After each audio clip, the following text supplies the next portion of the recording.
This has been a showdown of epic proportions. Leader of Rahul Gandhi making a direct charge against the Election Commission of alleged fraud about tampering with regard to results in different states, especially in Karnataka. It's a showdown that's escalated and the charges are scathing. Now the Election Commission has put out a response. It's breaking now on 5 Live. EC scathing response to the LOP.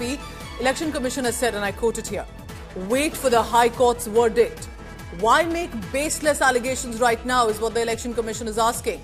Rahul Gandhi basically had also gone on to claim that not only do we have evidence of earlier changes or tampering allegedly with the results or the voting process, but there's a bid to steal votes in Bihar. Bihar is scheduled for elections this year, so he's brought in Bihar as well, and how, and of course has got support from the India bloc leaders.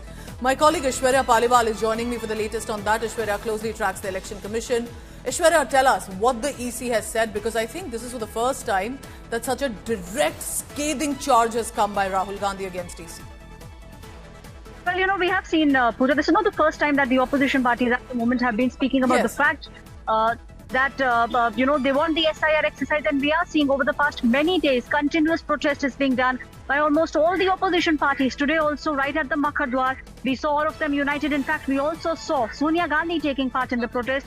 All of them are saying that this is not something that they want. They are saying that the Election Commission needs to stop it. Election Commission at every point has been giving out clarifications and has also been saying that this is a false narrative which is being given out by the opposition parties. They are saying that it is the opposition party itself that actually wanted clean rolls. They want those names to be removed. Those people who in fact have been voting not in one state but in multiple states. The Election Commission believes that this is a way to make sure that there is clean electoral roll that can come to the fore.